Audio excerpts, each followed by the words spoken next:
Hello everyone and welcome to the channel. I'm back again, and this time I want to speculate a bit and give some of my thoughts on why Gaijin is adjusting the meta yet again with these rather specific BR changes, decompression, and the adding of DM53 to more German tanks, and of course the T-90A getting the 3BM60 Spinets 2 and the M1A2 getting the M1A2.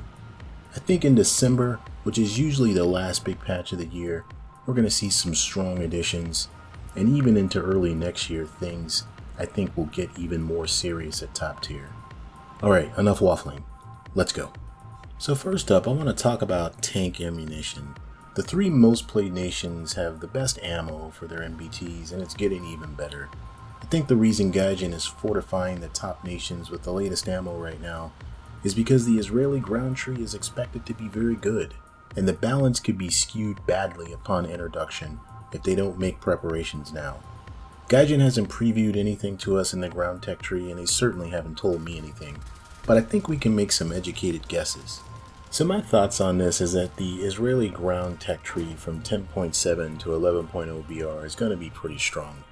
Just considering the possible competition at BR 10.7, the Israeli tech tree will likely field the Merkava Mark 3D Baz with improved modular composite armor, and the Mark 3D Dor Dalat with a commander's independent thermal viewer and at least second generation thermals for both the gunner and the commander. These Mark 3Ds will feature the IMI MG251 120mm smoothbore gun, and probably also have access to the third generation M338 round, which is highly effective against tanks with modern armor. However, the IMI MG251 is interoperable with all NATO standard ammunition, so Gaijin could pull some surprises with additional ammo choices. At BR 11.0, teams will face the Merkava Mark IV and the Mark IV-M windbreaker.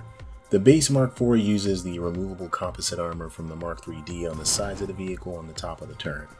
It's armed with the IMI M251 LR 120mm gun, and is capable of firing the third generation M338 round I discussed previously. The Mark IV has a state-of-the-art fire control system called the LOP, which if fully implemented by Gaijin, it would have some first-in-game features. For example, the LOP system is capable of locking onto moving targets, which includes even helicopters while the tank is moving itself. The tank has second-generation gunner thermals and a panoramic commander sight, also with second-generation thermals. The Mark IV also has a laser warning receiver and a radar warning receiver installed. The Mark IV-M windbreaker has all of the features of the base Mark IV, but also has the trophy APS hard kill system. And to add to all that, Merkava is equipped with the 105mm or the 120mm gun are compatible with the Lahat ATGM or the laser homing and attack missile. It's pretty deadly, and it can be set to direct or top attack profiles, and has a reported range of up to 6 kilometers. So those are my expanded thoughts on why all top tier Russian tanks will now have the 3BM60 now with the inclusion of the T-90A, and why the top Leopards will all get the M53, and while the M1A2 is getting the M1A2. The Merkava tanks are going to be tough to deal with. I also think at this point that less played nations need to be up-armed just to be able to defend themselves adequately. I think the Swedish SERV 122s will finally get that Slapperjack M95 round, and the Leclercs should get the OL 120 F2. And this is the point where I kind of want to scream and say the Type 10 needs to come right now for Japan. I'm afraid if they don't get that tank, there's going to be even less reason to play Japan. The Type 90 is just not competitive at this point, and it will not be able to face the Israeli top Merkava tanks, and certainly it's not going to be able to deal with any DM53 or MA29A2.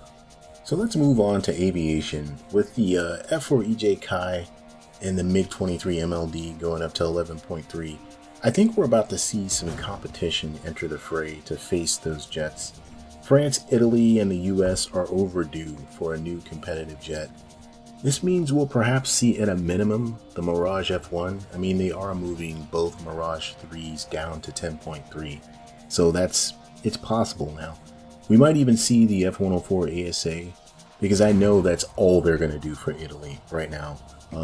But maybe, just maybe, we'll get the Tornado F3 for Italy. But we're probably going to see it, the F-104 ASA.